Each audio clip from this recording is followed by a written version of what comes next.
Estimados alumnos, bienvenidos a otra clase de su curso de Sistema Endocrino y Reproductor.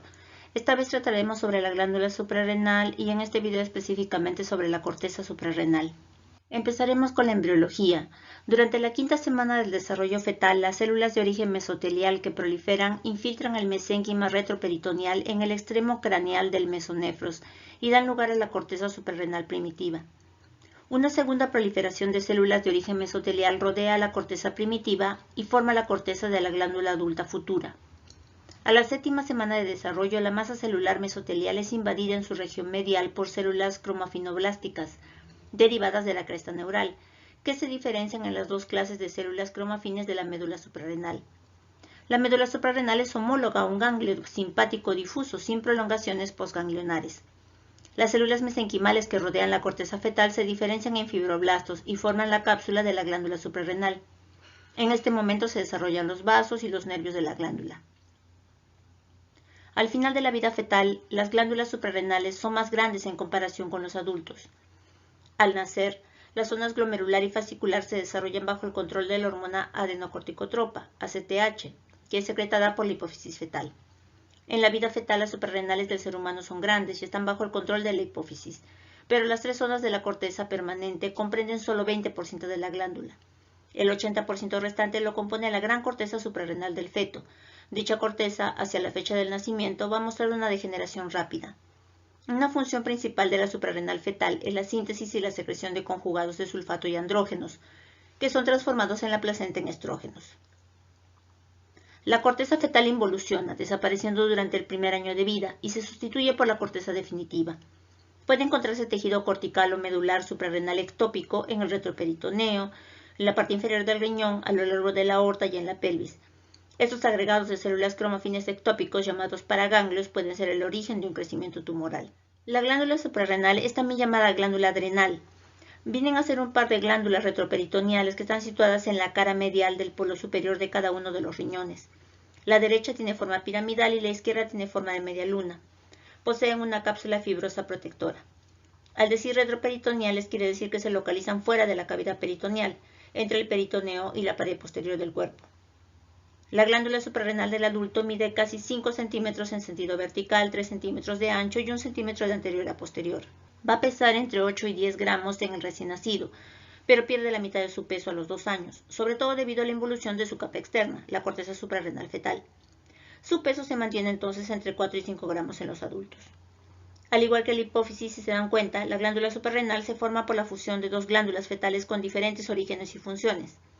Su núcleo interno, la médula suprarrenal, es 10 a 20% de la glándula, dependiendo de su flujo de sangre. Su color va a ir de gris a rojo oscuro, y va a ser rodeada por la corteza suprarrenal, que es mucho más gruesa, o constituirá el 80 o 90% de la glándula y tiene un color amarillento debido a la elevada concentración de colesterol y de otros lípidos.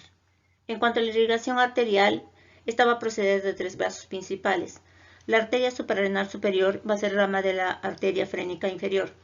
La arteria suprarrenal media va a ser una rama directa de la aorta abdominal. La arteria suprarrenal inferior, una rama de la arteria renal.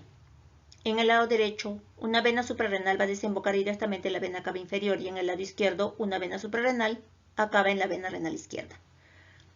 Cada glándula suprarrenal va a tener un hilio, en el cual las venas y los vasos linfáticos van a abandonar la glándula, mientras que las arterias y los nervios entran en ella por numerosos puntos. Los bordes mediales de estas glándulas van a estar separadas solamente de 4 a 5 centímetros. Aunque el nombre suprarrenal implica que los riñones son sus relaciones más importantes, la principal inserción de estas glándulas se da con los pilares del diafragma. Esta diapositiva que les presento aquí es para que ustedes la analicen detalladamente. Habla acerca de la irrigación de la glándula suprarrenal, cómo los vasos sanguíneos atraviesan desde la corteza hasta la médula. En cuanto a la histología, la glándula va a poseer dos partes, la corteza y la médula, que se van a diferenciar en su desarrollo, estructura y función.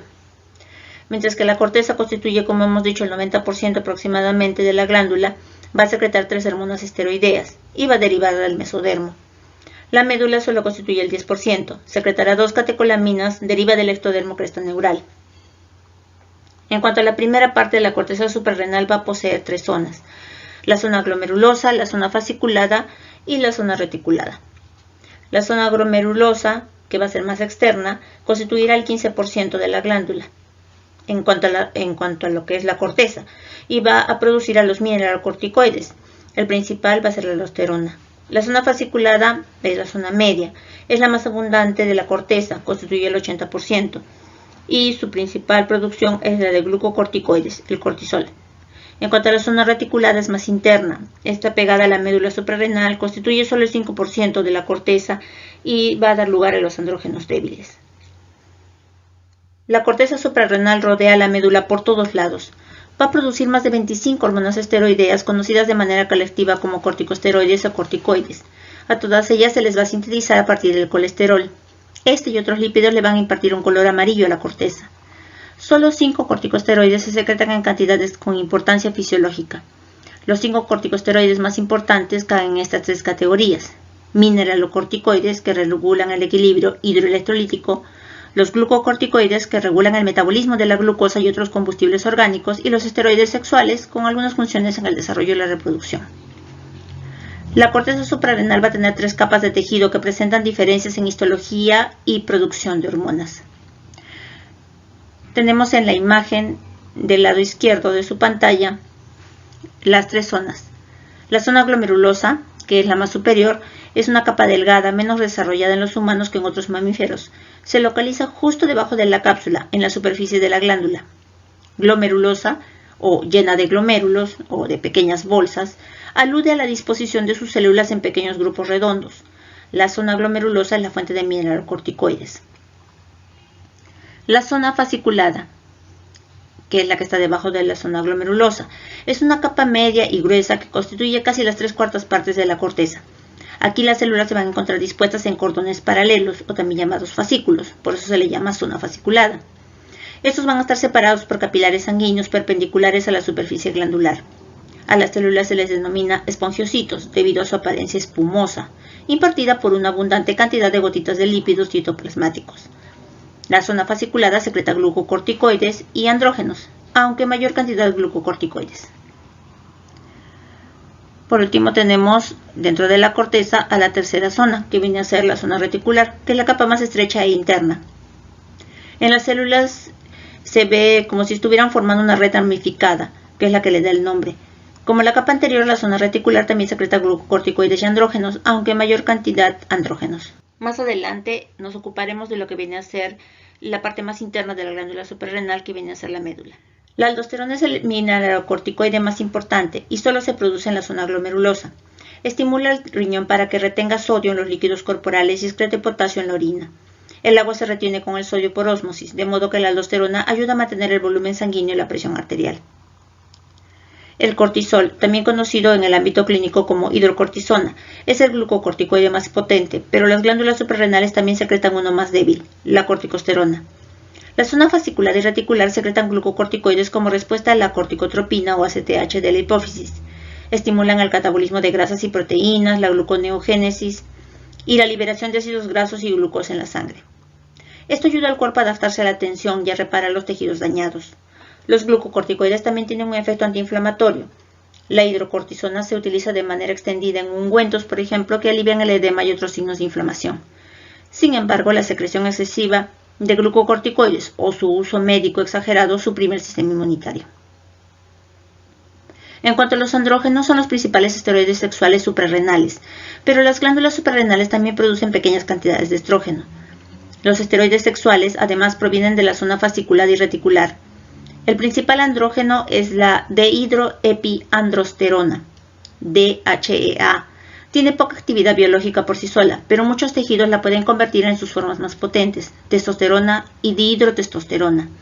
Las células suprarrenales de gran tamaño del feto masculino producen DHEA, dehidroepiandrosterona, en cantidades significativas, que desempeñan una función importante en el desarrollo prenatal del aparato reproductor masculino.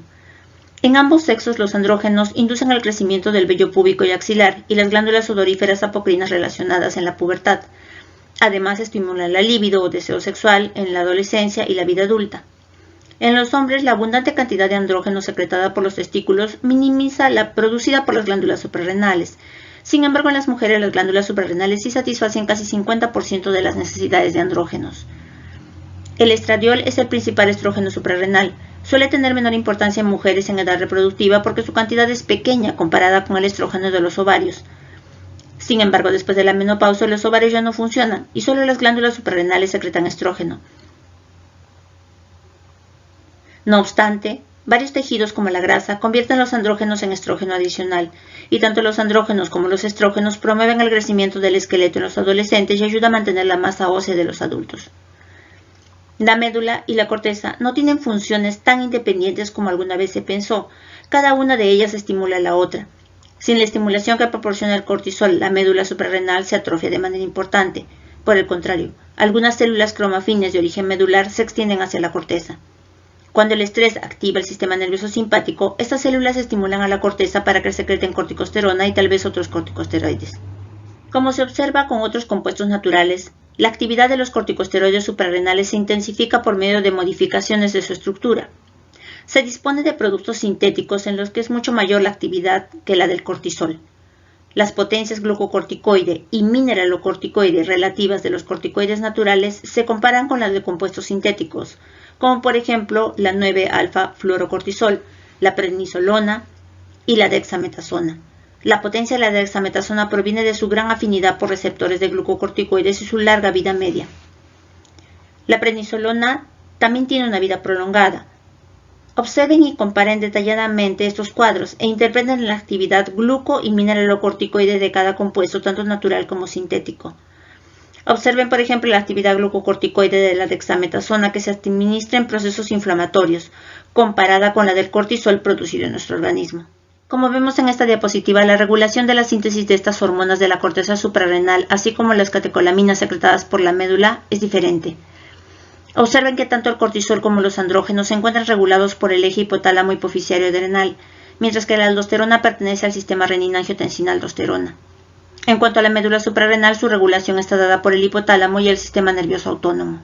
En esta diapositiva podemos observar todas las reacciones enzimáticas que dan lugar a las hormonas que se producen en la corteza suprarrenal.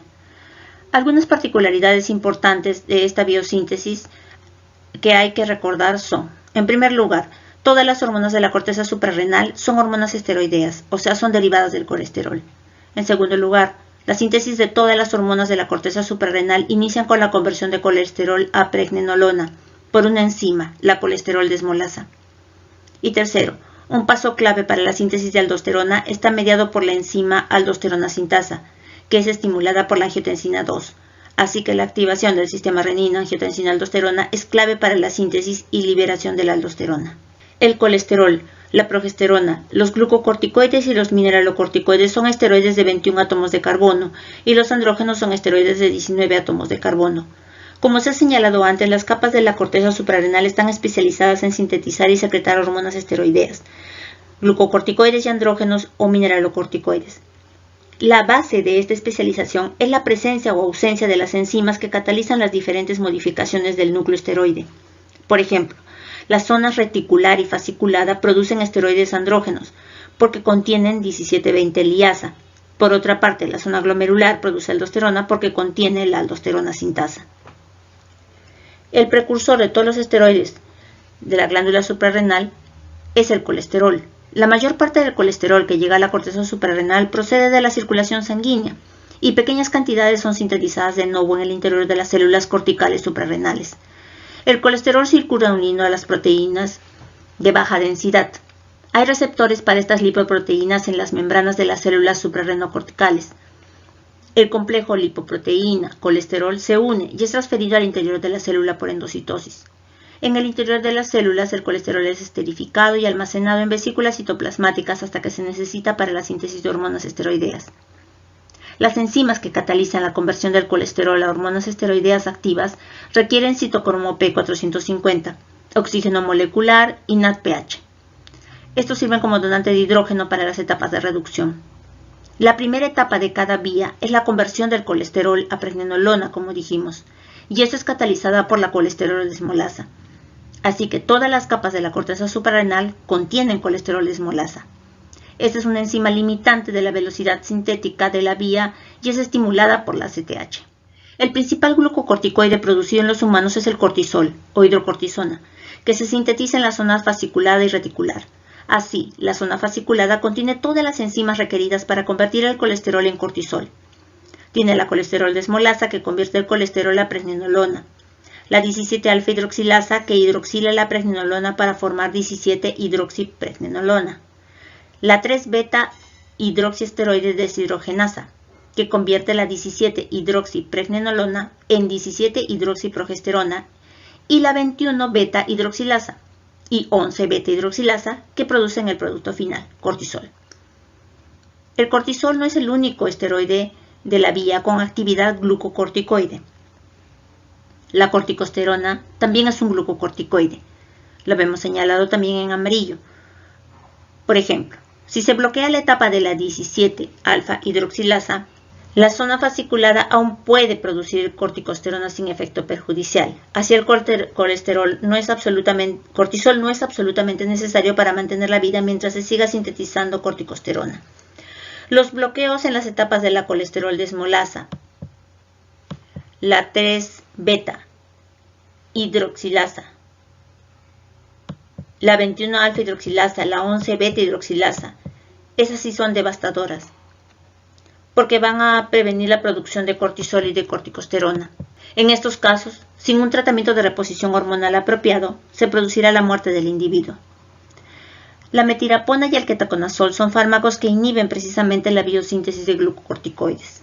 Los andrógenos suprarrenales, dehidroepiandrostenediona y la androstenediona, son producidos por las zonas fasciculada y reticular.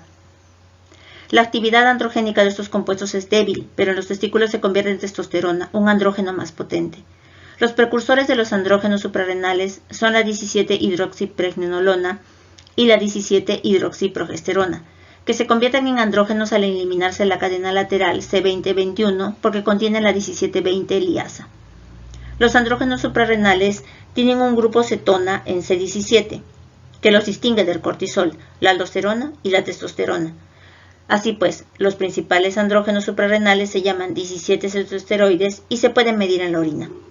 Las zonas fasciculada y reticular también producen pequeñas cantidades de testosterona y de 17-beta-estradiol, si bien las fuentes más importantes de estas hormonas son los testículos y los ovarios respectivamente. En cuanto a los mineralocorticoides, el principal mineralocorticoide del organismo es la aldosterona, que es sintetizada en la zona glomerular.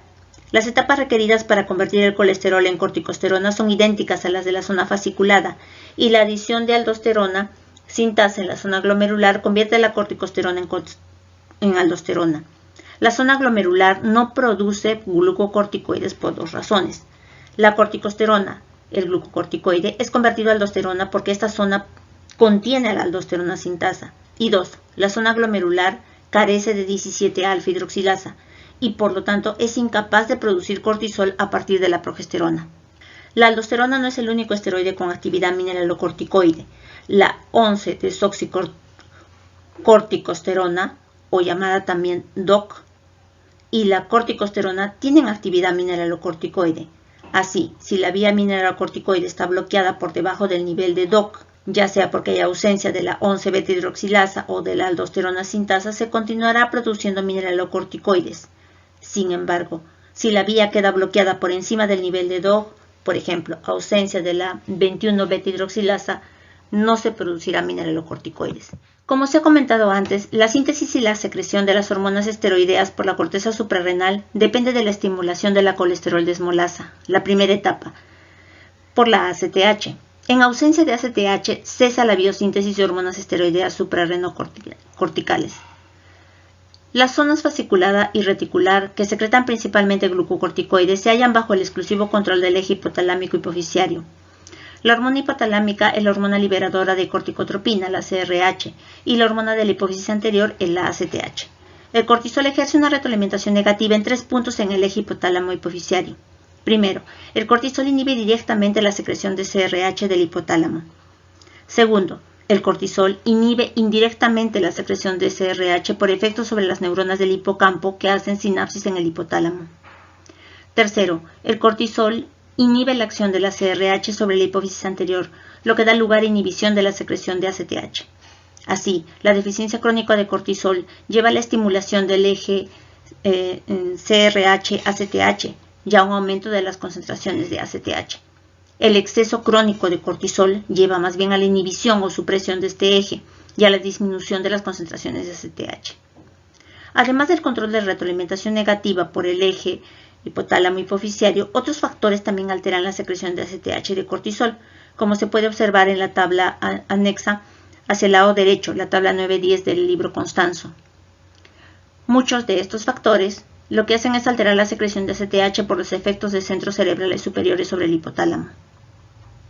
La zona glomerular que secreta mineralocorticoides depende del ACTH para la primera etapa de la biosíntesis de esteroides, pero de otro modo está controlada también por el sistema renina-angiotensina-aldosterona.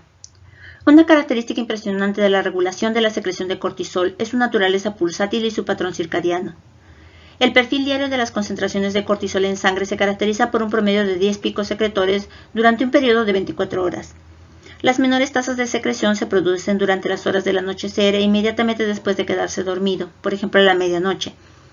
Y las mayores tasas de secreción se producen inmediatamente antes de despertarse por la mañana, por ejemplo a las 8 horas. El principal pico de la secreción de cortisol antes de despertarse da cuenta de la mitad de la secreción diaria total de cortisol. La secreción de ACTH muestra también el mismo patrón circadiano y es de hecho el patrón de la secreción de ACTH el que dirige el patrón circadiano de la secreción de las hormonas esteroides. Otros esteroides suprarrenales, como por ejemplo los andrógenos, son secretados con unos patrones de picos circadianos similares. El cortisol se transporta en la sangre, principalmente va unido a una globulina transportadora de corticosteroides, la CBG, denominada también transcortina, que se une al 90% de la hormona circulante y también a la albúmina, que liga el 5 a 7% de la misma. Como consecuencia, la vida media del cortisol en la circulación es muy larga, de 60 a 90 minutos, en comparación con la de la corticosterona, 50 minutos.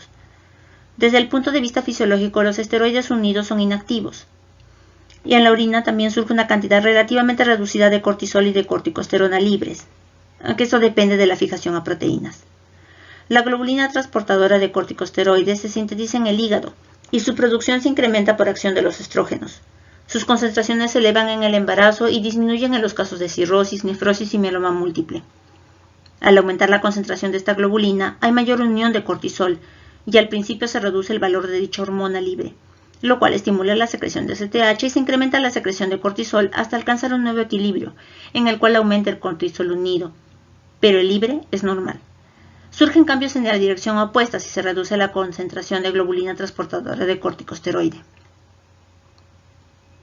El cortisol se metaboliza en el hígado, que constituye el sitio principal de catabolismo de los glucocorticoides. Gran parte del cortisol es reducido a la forma de hidrocortisol y después a tetrahidrocortisol para ser conjugado con ácido glucurónico. En promedio en el hígado, 10% del cortisol secretado se convierte en derivados 17 cetoesteroides de cortisol y cortisona. Los cetoesteroides son conjugados en su mayor parte hasta la forma de sulfatos para ser excretados por la orina. Existe una circulación enterohepática de los glucocorticoides y en promedio 15% del cortisol secretado se va a eliminar por las heces. El cortisol actúa principalmente mediante el receptor para glucocorticoides, que regula la transcripción de los genes. También puede reprimir la transcripción de otros. En algunos casos, el receptor de glucocorticoides interacciona con otros factores de transcripción, como el factor de transcripción proinflamatorio NFK-beta, e interfiere con la capacidad de activar la expresión génica. Entre las acciones fisiológicas del cortisol, este realiza múltiples acciones y a menudo se clasifica como hormona de estrés.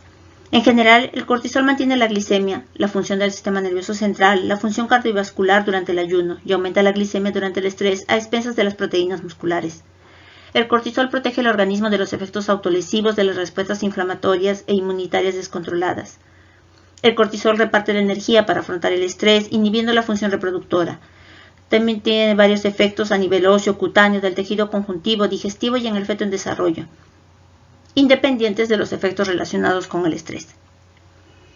Aquí estamos observando un cuadro en el cual se encuentran los efectos fisiológicos del cortisol, que es necesario que lo revisen detalladamente. En cuanto a la zona glomerular, la zona más delgada, la más externa de la glándula suprarrenal, produce el mineralocorticoide aldosterona, que regula la homeostasis de la sal y el volumen. La zona glomerular está poco influida por la ACTH, aunque la ACTH sigue siendo esencial en la síntesis de aldosterona al estimular a la colesterol desmolasa, la primera etapa en la vía biosintética.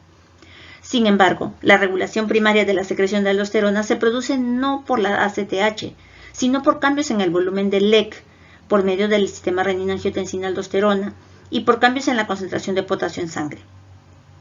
Una característica importante en la capacidad esteroidogénica de la zona glomerular es que no expresa 17-alfa-hidroxilasa y por lo tanto las células de esta zona nunca elaboran cortisol ni pueden tampoco elaborar andrógenos suprarrenales. Al igual que las otras hormonas esteroideas suprarrenales, la aldosterona sigue un patrón circadiano, en el que las concentraciones más bajas se producen a medianoche y las mayores inmediatamente antes de despertarse. La regulación del eje renina-angiotensina-aldosterona se da en pocas palabras por una disminución en el volumen del LEC, por ejemplo, una hemorragia o una reducción del sodio. Esto va a producir una disminución de la presión de perfusión renal, que aumenta la secreción de renina por las células yuxtaglomerulares del riñón. La enzima renina cataliza la conversión del angiotensinógeno a angiotensina 1, que es inactiva. La enzima convertidora de angiotensina, la ECA, cataliza la conversión de angiotensina 1 a angiotensina 2, que a continuación actúa sobre la zona glomerular. La angiotensina 2 se une a receptores AT1 en la zona glomerular y a través de la proteína G activa la fosfolipasa. Este incremento resultante en la proteína sinasa C estimula la conversión del colesterol en pregnenolona y facilita la acción de la aldosterona sintasa, con lo que aumenta la secreción de aldosterona. La secreción de aldosterona estimula la reabsorción de sodio por el riñón, que ayuda a restablecer el contenido de sodio en el LEC y su volumen. El otro factor que controla la secreción de aldosterona es la concentración sérica de potasio. El aumento de la concentración sérica de potasio incrementa la secreción de aldosterona y la disminución reduce la secreción de aldosterona. Por ejemplo, una mayor concentración sérica de potasio actúa sobre las células suprarrenales despolarizándolas y abriendo los canales de calcio sensibles al voltaje. Cuando se abren los canales de calcio, aumenta la concentración intracelular de calcio y se estimula la secreción de aldosterona. A la vista de la importante función que desempeña la aldosterona en el mantenimiento del equilibrio del potasio, también es lógico el control de la secreción de aldosterona por la concentración sérica de potasio. Por ejemplo, los aumentos en la potasemia estimulan la secreción de aldosterona y esta aumenta la secreción de potasio por el riñón, por lo que la potasemia va reduciéndose hasta la normalidad. En cuanto al transporte y metabolismo de la aldosterona se va a unir a la albúmina y a la proteína transportadora de glucocorticoides en la sangre con baja afinidad, así que su vida media es breve, alrededor de 20 minutos. La cantidad secretada es pequeña y la concentración plasmática total de la aldosterona en los seres humanos se acerca a 0,006 microgramos por 100 mililitros, en comparación con la cifra de cortisol, unido y libre, que es de casi 13,5 microgramos por 100 mililitros. En el hígado, gran parte de la aldosterona se convierte en el derivado tetrahidroglucurónido. Casi toda la aldosterona se inactiva tras el primer paso hepático, conjugada con un grupo glucurónido y es eliminada por el riñón. En cuanto al mecanismo de acción de la aldosterona actúa igual que el cortisol y otras hormonas esteroideas en el sentido de que su mecanismo de acción primario está mediado por la unión a un receptor intracelular específico. En este caso será el receptor de mineralocorticoides, o RM. Tras disociarse de las proteínas chaperonas, traslocarse al interior del núcleo, dimerizarse y unirse a los elementos de respuesta a los mineralocorticoides, el complejo RM-aldosterona regula la expresión de genes específicos. El cortisol se puede unir también al RM y activar los mismos genes que la aldosterona.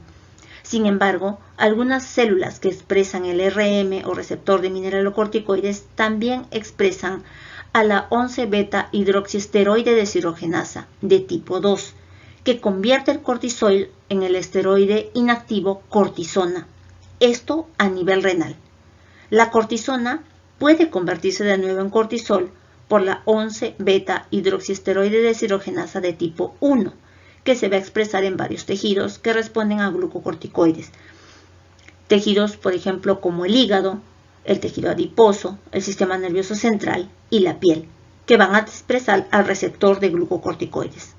Aquí tenemos un cuadro resumen de las acciones de los esteroides suprarrenales, tanto de los glucocorticoides, los mineralocorticoides como los andrógenos suprarrenales. Como podemos observar, en el caso de los andrógenos sus acciones son escasas. Hablan las mujeres acerca del estímulo del crecimiento del vello púbico y axilar y la estimulación de la libido, mientras que en los hombres va a ser igual que en la testosterona, aunque en ellos es menos importante porque la mayor cantidad de la testosterona es producida por los testículos. Los efectos fisiológicos de la DHEA no se comprenden por completo. El conocimiento actual indica que bajas concentraciones de este andrógeno débil se asocian con enfermedad cardiovascular en varones y que incrementan el riesgo de cáncer ovárico y mamario premenopáusico en mujeres. La administración de DHEA exógena a personas de edad avanzada incrementa varias concentraciones de hormonas, como por ejemplo el factor de crecimiento semejante a insulina, la testosterona, la dihidrotestosterona y el estradiol. En realidad los efectos no se conocen tan bien ni se comprenden por completo. Aquí tenemos un cuadro de la fisiopatología de la corteza suprarrenal. De forma general podemos decir que las manifestaciones clínicas de exceso de glucocorticoides se conocen como síndrome de Cushing. El síndrome de Cushing puede ser independiente de ACTH y va a estar ocasionado por neoplasias suprarrenales que liberan cortisol de manera autónoma, pese a que haya supresión de ACTH por un mecanismo de retroalimentación negativa mediado por el cortisol. El tratamiento excesivo con glucocorticoides exógenos también es una forma de síndrome de Cushing independiente de ACTH. El síndrome de Cushing dependiente de ACTH tiene dos causas. La enfermedad de Cushing, que es un término que se reserva para aquel síndrome de Cushing que es causado por secreción excesiva de ACTH por un tumor hipoficiario, y es la forma más común del síndrome en su variante endógena, y la producción de ACTH que también puede ser ectópica, originada en tejidos extrahipoficiarios, más a menudo un carcinoma pulmonar microcítico. El síndrome de Cushing dependiente de ACTH se caracteriza por el incremento en las concentraciones de glucocorticoides por estimulación excesiva por ACTH. Esto ocasiona hiperplasia bilateral de la corteza suprarrenal. Eso es en cuanto al exceso de glucocorticoides. Ahora, en cuanto a la deficiencia, esto se da por insuficiencia suprarrenal primaria, que también se conoce como la enfermedad de Addison. Esta puede ser ocasionada por destrucción autoinmunitaria o infecciosa de la glándula suprarrenal.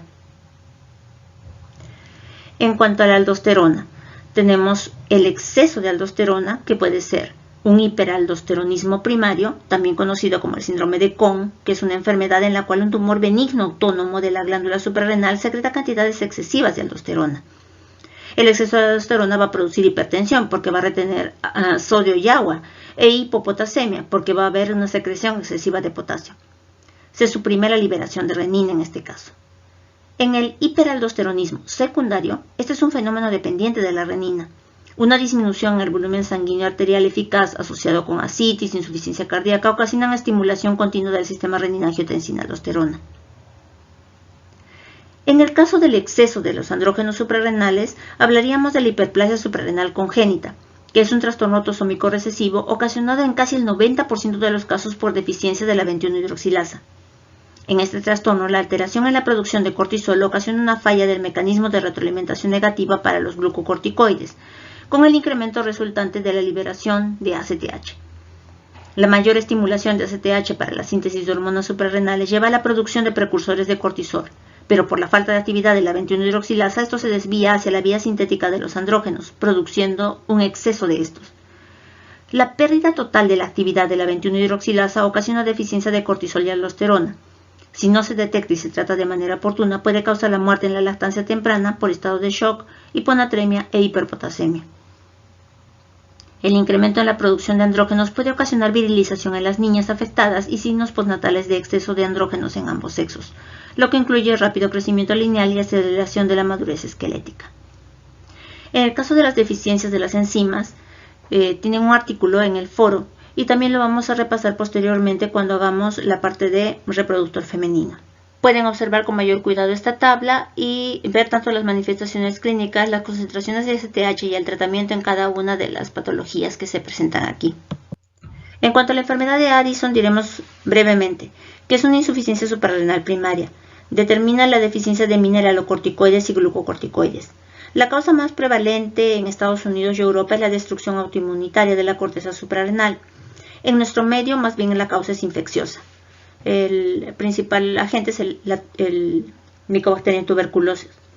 Como se produce una deficiencia de cortisol, aumenta la secreción de ACTH. La elevación de las concentraciones de ACTH determina una competición por los receptores MC1 en los melanocitos, y esto incrementa la pigmentación cutánea, sobre todo de pliegues, cicatrices y encías. La pérdida de mineralocorticoides determina contracción del volumen extracelular, que va a dar lugar a hipovolemia circulatoria y una reducción de la presión arterial. Como la pérdida de cortisol reduce la respuesta vasopresora frente a las catecolaminas, la resistencia vascular periférica disminuye, y esto va a facilitar la aparición de hipotensión. Los pacientes con enfermedad de Addison muestran también tendencia a la hipoglicemia en situaciones de estrés o ayuno, y pueden sufrir una intoxicación por agua si la consumen en demasiada cantidad. Como el cortisol es importante para la función muscular, en la deficiencia de cortisol se encuentra también debilidad muscular. La pérdida de cortisol provoca anemia, reducción de la motilidad, secreción digestiva y menor absorción de hierro y vitamina B12.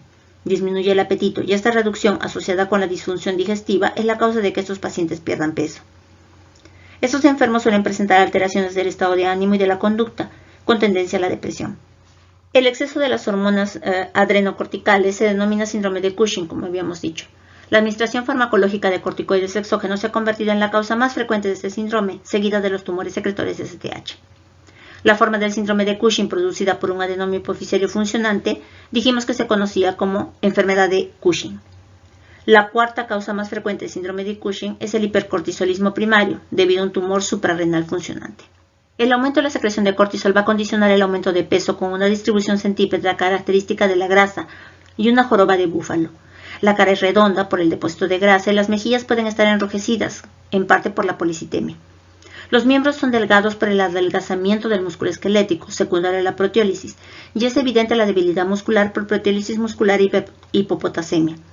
Es aparente la debilidad muscular proximal, que determina que el paciente encuentra dificultades para subir escaleras o levantarse desde la posición de sentado.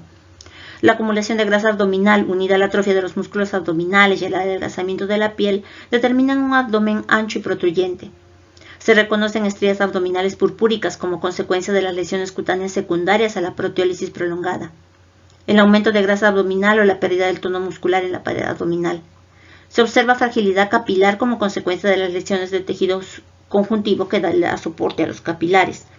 Es posible que estos pacientes sufran signos de osteoporosis con mala cicatrización de las heridas.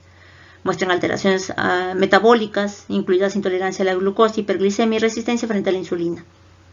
El hipercortisolismo prolongado puede causar clínica de diabetes. Dada la supresión del sistema inmunitario por los glucocorticoides, los pacientes son más susceptibles a las infecciones. Las actividades mineralocorticoides de los glucocorticoides y el posible aumento de secreción de aldosterona provocan retención de sal con la consiguiente retención de agua, y eso determinará hipertensión. La secreción excesiva de andrógenos puede producir hirsutismo, calvicie de patrón masculino e hipertrofia del clítoris en las mujeres. Esta diapositiva, tanto como la siguiente, se las dejo para el análisis de ustedes. Habla acerca también de lo que vienen a ser las enzimas más fundamentales para la síntesis y el metabolismo de las hormonas esteroideas que acabamos de ver y cuáles son las consecuencias de la deficiencia. Algo que también está mencionado, como les dije, en el artículo que se ha presentado en el foro. Para las enfermedades principales que trataremos en una sesión posterior, como vienen a ser el síndrome de Cushing, la enfermedad de Cushing y la insuficiencia suprarrenal o enfermedad de Addison, les recomiendo leer el libro Patología Humana de Robbins, en el cual encontrarán estas enfermedades de forma detallada. Gracias por su atención.